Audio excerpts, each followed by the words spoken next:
आज हम बात करेंगे एक ऐसे इम्पॉर्टेंट टॉपिक के बारे में जो हर कपल कहीं ना कहीं एक अपनी लाइफ में एक पॉइंट पे महसूस करता है, जो है साइलेंट डाइवोर्सेस। एक ऐसा स्टेज उनकी शादी में जहाँ पे कम्युनिकेशंस के नाम पर बातचीत बहुत कम हो जाती है। हम सिर्फ रूममेट्स की तरह रहने लगते हैं। ऐसा लगता है कि शायद किस करने का, हग करने का, उस इंटीमेसी तक जाने का, सेक्सुअल रिलेशनशिप सिर्फ नाम मात्र रह जाते हैं। और इस पर्टिकुलर स्टेट को हम साइलेंट डाइवोर्स कहते हैं। मतलब चुपचाप होने वाली दूरियां जिन पे काम करने की भी सिचुएशन नहीं समझ में आ रही और काम करके भी ठीक होगा वो समझ नहीं आता। अगर आपकी भी मैरिज कहीं ना कहीं ऐसे स्टेज से गुजर रही है तो इस वीडियो को पूरा डिटेल में देखें। चैनल पे नए हैं ज़रूर सब्सक्राइब करें। और ये वीडियो बहुत सारे कपल्स आपके आसपास हैं जो इस स्टेज से गुजर रहे हैं लेकिन बताते नहीं हैं, शेयर नहीं करते हैं, तो प्लीज़ इन्हें ग्रुप्स में ज़रूर भेजें ताकि अगर कोई ऐसा जो बोल नहीं पा रहा है वो सही हेल्प ले पाए और सही पर्सन के साथ कंसल्ट कर पाए।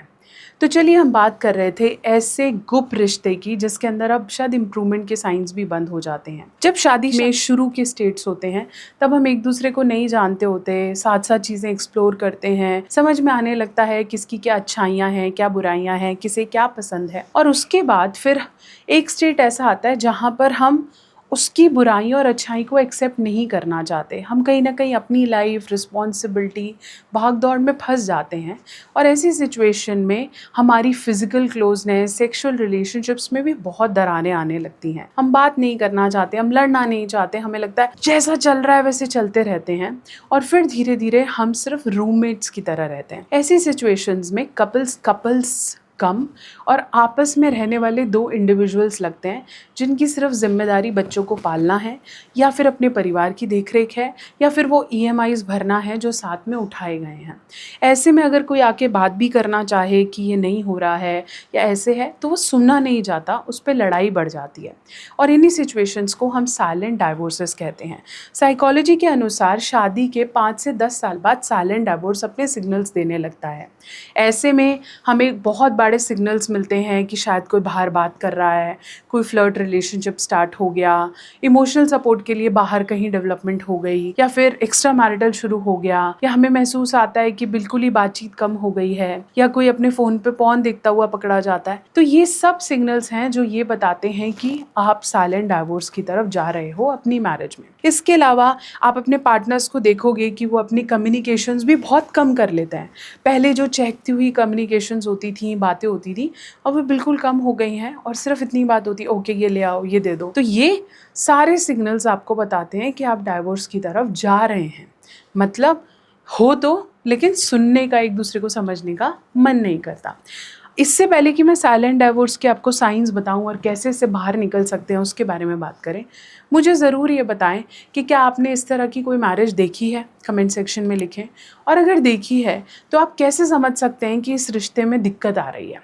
और अगर आपके रिश्ते में ये डाइवोर्सेस वाली सिचुएशन आ रही है, साइलेंस बढ़ गई है, तो भी आप मुझे बताएं कि ऐसा क्या सिग्नल है जिसे देख के आपको लगता है बस अब मैं नहीं रह सकता या मैं नहीं रह सकता। तो चलिए, हम बात कर रहे थे साइंस की।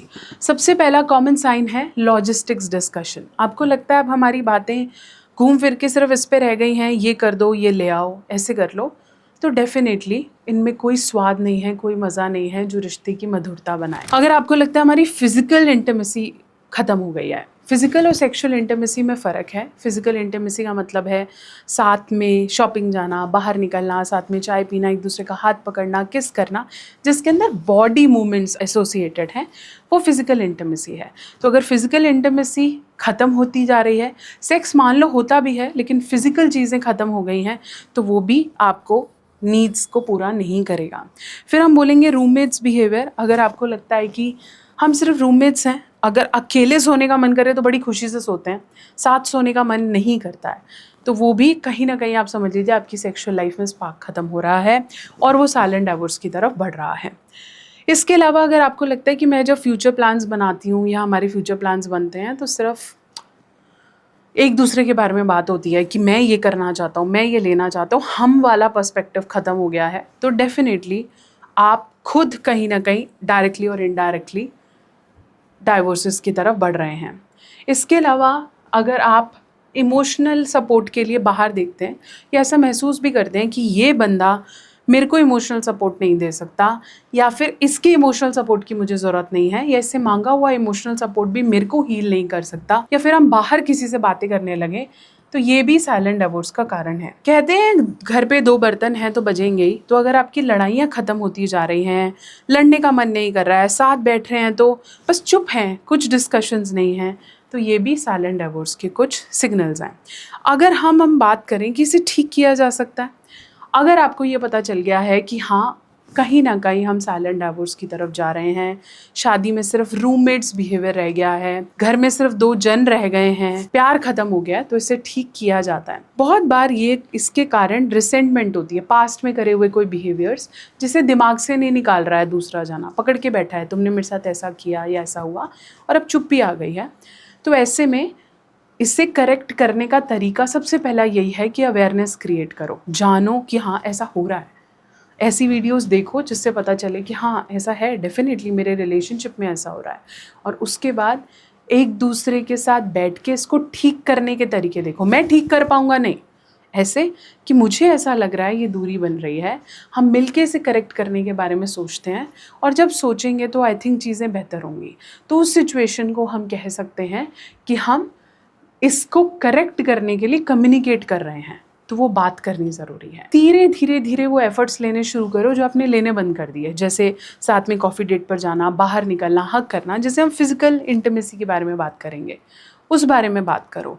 कहीं ना कहीं फिजिकल इंटीमेसी आते इमोशनल सपोर्ट आने लगेगा, एक दूसरे से बातचीत और अपने इमोशंस को एक्सप्रेस करने का मन करेगा, और फिर धीरे धीरे आएगा आपकी सेक्सुअल इंटीमेसी आएगी, फ्यूचर प्लान्स बनेंगे, साथ में बात करने का मन करेगा, बैठने का मन करेगा, और फिर आपकी लड़ाइयाँ हक पे होंगी, अपनी बातों पे होंगी, और अपनी नीड्स को क्लियर करने पे होंगी। अगर आपको ये रास्ता थोड़ा डिफ़िकल्ट लगता है, या आपको लगता है शायद हम नहीं कर पाएंगे, तो आजकल professional marriage therapist, counsellors available हैं। इसलिए अगर आपकी शादी में बस हैं और मज़ा नहीं है, ट्रस्ट नहीं है, अफेक्शन नहीं है, और सिर्फ साइलेंस में जी रहे हो, चुप्पी में जी रहे हो, तो स्टेप्स लो और अपनी मैरिज को फिर से रिवाइव करो, फिर से स्टार्ट करो। और डॉक्टर नेहा और बहुत सारे मैरिज थेरेपिस्ट हैं जो आप में इसमें मदद कर सकते हैं। अगर आप मुझसे अपॉइंटमेंट लेना चाहते हैं तो इस वेबसाइट पे जाएं, यहाँ पे आप मुझसे भी अपॉइंटमेंट ले सकते हैं, साथ साथ मेरी टीम से भी अपॉइंटमेंट ले सकते हैं, उनसे भी बात कर सकते हैं और अपनी प्रॉब्लम के सॉल्यूशन तक पहुँच सकते हैं। इसलिए अपनी शादी के लिए स्टेप लो, और छोटे छोटे एफर्ट्स को कभी भी बंद मत करो, जिससे आप अपनी शादी में वही मासूमियत, वही नटखटता वापस लाते हो।